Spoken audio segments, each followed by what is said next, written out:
Okay, so welcome to another battle vid. This time, of course, is between the iPhone 14 Pro Max and the Galaxy S22 Ultra. This is not going to be just a camera battle. We'll look at other things in this video, some gaming, speakers, temperatures, all that fun stuff. But we're starting off with, of course, the cameras. And this is the front-facing camera, shooting at 4K 60 for both of them. We'll check out some more stuff. And I want to give a big shout out to Kevin the Tech Ninja for being my action guy for the action camera shots you'll see later. So let's enjoy. So looking at photos from both cameras, now this is portrait shots, both look good. Now when it comes to skin colors though, one is brighter, Galaxy is brighter, while the iPhone is darker, and my skin tone is kind of in between both, but you get to see the differences here, although every other color looks sharp and well represented. Now same thing with the front facing camera, I'm lighter on the Galaxy, darker on the iPhone, but when it comes to just shots of buildings in ultra wide, I kind of like the Galaxy a bit more, but they both look really good. Food shots, Galaxy does kind of turn into food mode and makes it much punchier. iPhone's a bit subtle, but I think the colors again in between both of them. And then when we look at this selfie shot again, you can see the same thing I was talking about in terms of skin tones and how they're represented. And of course the pizza just looks more vibrant on the Galaxy and kind of dull on the iPhone. Now when it comes to cinematic mode versus portrait video, cinematic mode looks really good, much improved, and it's also shot at 4K 24, while the portrait video here is shot at 1080p 24. Both look good. I like cinematic mode more. It just looks more cinematic, or reminds me of a movie. Portrait mode still has a bit to go. Now here is the big one: action mode versus super steady. Action mode is just better, 2.8K, 1080p, less shakiness overall, and much clearer image. You can see how steady it is on the iPhone 14 Pro Max over the S22 Ultra.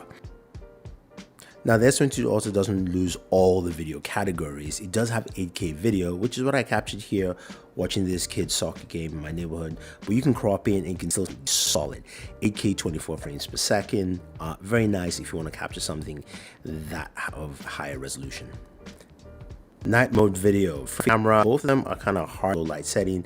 Although the Galaxy may be brighter, the iPhone is crisper and clearer. You can see more detail behind me, less graininess going on. Now using the rear cameras, I've got my wife in front, she's walking.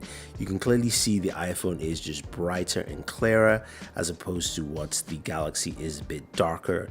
Just nice representation. You can clearly see her more in the iPhone video, less graininess as well, as opposed to the Galaxy video, which is still clear but not as clear as the iPhone's.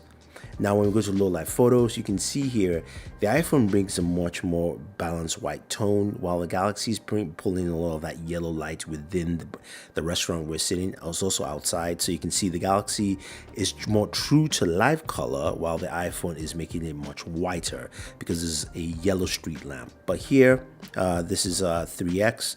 You can see that both of them are kind of similar, and here again you can see that the iPhone is more white or more lighter shade. Same thing with this photo of me here, and it's just something you have to just pick and choose. All right, so that was an interesting start with the camera comparison, and let me know what you guys think and who you think won that round.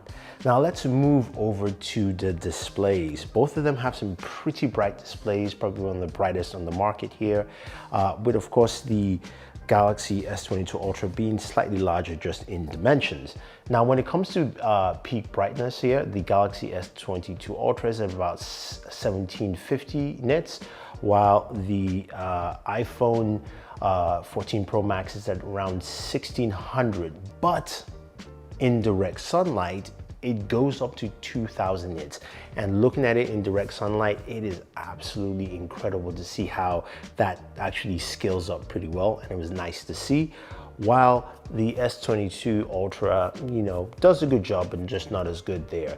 Now, speaking of always on displays, both devices have very different implementations of that. So you kind of want to call Apple's version always dim display, because you will still be able to see your wallpaper, your images, whatever you have up there, plus everything on the screen. While on Android and on the Galaxy devices, it pretty much is a black background with just the icons popping up or whatever information you want selected popping up. Let me know which one you prefer.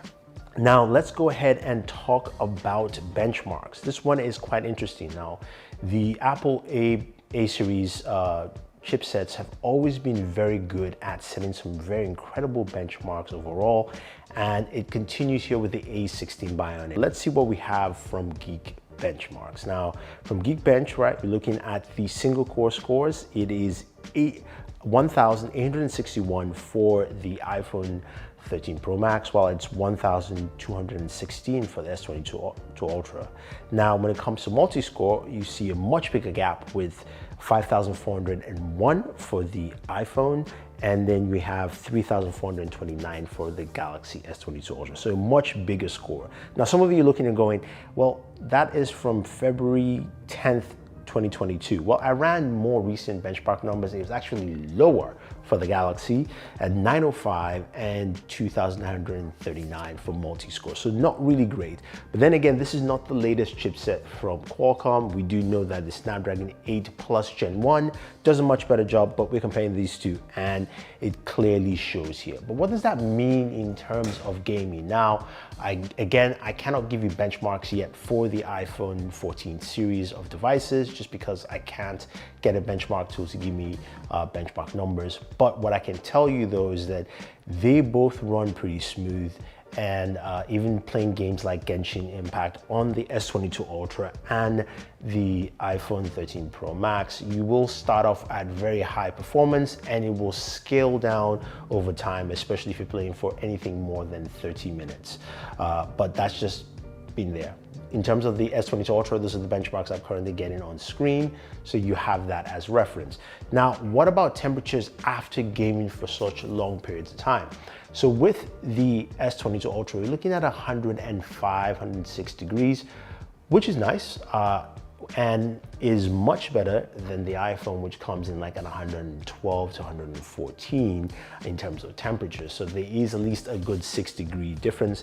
Now, the Galaxy line is known for having its specialized cooling, vapor chambers and all that. Apple really isn't, but those Apple numbers have dropped from last year, which are closer to the 117 range in terms of temperatures. So that's just to put into perspective there for temps for you, to give you a lot of sense. Before we round this up, let us go ahead and check out a couple more things. That includes speakers. Now, both of them have stereo speakers, and we've done a full speaker test with the full iPhone 14 series devices out versus the Galaxy and the Z Fold. So go ahead and check that out. But just to quickly summarize that for you, the iPhone 14 Pro Max is just better with its speakers. They're louder, they're cleaner, they're crisper. You're gonna get just better audio off it. The Galaxy is good, especially in gameplay. When you're playing video games, it's much better, but the iPhone clearly wins in that category. When it comes to charging, you're looking at devices that have somewhat similar charging speeds. The iPhone 14 Pro Max does 27 watts. The Galaxy can do up to 45 watts, but you do have to get specialized chargers. Samsung chargers just don't hit the mark there. But in terms of charging speeds, they are not the fastest on the market. So you're not going to get any speeds close to, say, the OnePlus or even devices from Xiaomi or other Chinese manufacturers. But you're also not going to be getting a charger in the box, so definitely go ahead and pick one up because you're going to need it for both devices. I currently use Spigen chargers. I'm using the Spigen 652. This is the ArcStation.